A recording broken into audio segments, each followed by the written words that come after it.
Welcome to mystery of village. இன்றைக்கான வீடியோவில் வந்துட்டு நம்ம ஒரு அழகான இயற்கையை ரசிக்க போகிறோம். அப்படின்னா ஏதோ மலை காடுகளுக்கோ அப்படி நம்ம போகலை. இன்றைக்கி ஒரு ஐயாவோட, அதை ஒரு 80 வயசு இருக்கும் அந்த ஐயாவுக்கு. தனி ஆளாக நின்றுட்டு ஒரு 20 ஏக்கர் நிலத்தை வந்து முழுமையாக விவசாயம் பண்ணி ரொம்ப செழிப்பாக வச்சுருக்காரு. அந்த இடத்துக்கு போனவுடனே ரொம்ப எப்படி சொல்கிறது, மனசை உருக்குற அளவுக்கு ஒரு அழகை வந்து நான் பார்த்தேன். ஆனால் நான் போனது வந்து நான் வீடியோ எடுக்கணும் அப்படிங்கிறதுக்காக போகலை, நான் வேறு வேலையாக அவங்கக்கிட்ட போயிருந்தேன். அப்போது இந்த அழகை பார்த்தவொடனே என் மனசுக்கு இதை நம்ம வீடியோ எடுத்தே ஆகணும் அப்படின்ட்டு ஒரு ஆசை. அதனால தான் நான் வீடியோ எடுத்துகிட்டு வந்தேன். அந்த ஐயாக்கிட்டே என்னால் ஒரு சில கேள்விகள் கேட்கணும்னு தோணுச்சு, ஆனால் கேட்க முடியலை. நான் இன்னொரு நாள் போயிட்டு அவர்கிட்ட பேசி இன்னொரு வீடியோ போடுறேன். இப்போ வந்துட்டு அவர் எப்படி விவசாயம் பண்ணியிருக்காரு, அந்த இடத்தெல்லாம் எவ்வளோ அழகாக மெயின்டைன் பண்ணியிருக்காரு அப்படிங்கிறத பற்றி பார்ப்போம் இந்த வீடியோவில். நான் எதுக்காக அங்கே போயிருந்தேன் அப்படின்னா, அந்த ஐயாவோட மோட்டார் ரிப்பேர் ஆயிடுச்சுன்னு சொல்லி கூப்பிட்ருந்தாங்க. அதாவது போர் மோட்டர் வந்து ரிப்பேர் ஆகிடுச்சு, பார்க்கணும் அப்படின்னு சொல்லி கூப்பிட்ருந்தாங்க. அதனால் நம்ம போயிருந்தோம். ஏன்னா நமக்கு வந்து விவசாயம் சம்மந்தப்பட்ட அனைத்து வேலைகள் வந்து ஓரளவுக்கு தெரியும்.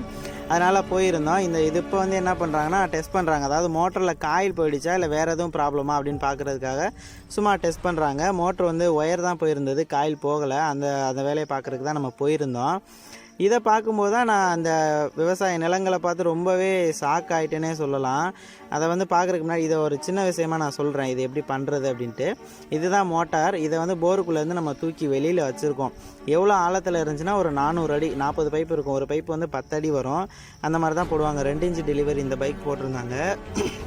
இந்த பைப்புகளை எப்படி வெளியில் தூக்குறதுனா, இந்த மாதிரி தான் நம்ம மாட்டி தூக்கணும், இறக்கணும். இவ்வளோ உயரமாக இருக்கே, இது எப்படி மிஷினை வச்சு தூக்குவீங்களா அப்படின்னா, மிஷின்லாம் யூஸ் பண்ணுறதில்ல. நம்ம வந்து ஆட்கள் தான், ஒரு 2-3 பேர் சேர்ந்துக்கிட்டு இதை தூக்கி இறக்கிடுவோம்.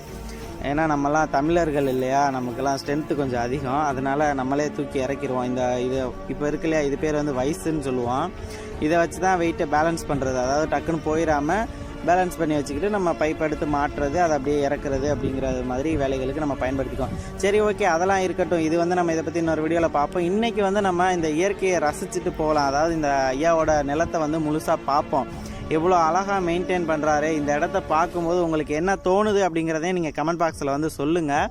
எனக்கு பர்சனலாக என்ன தோணுச்சு அப்படின்னா, ரொம்ப ரொம்ப அழகான ஒரு பிளேஸ். இங்கே போனோம் அப்படின்னா நமக்கு திருப்பி நம்ம வீட்டுக்கு வரணும், இல்லை வேறு எந்த ஒரு திங்கிங்குமே வராது. இதை பார்த்துட்டே உட்காந்துருக்கலாமோ அப்படின்னு தோன்ற அளவுக்கு ரொம்ப சூப்பராக மெயின்டைன் பண்ணியிருந்தார்.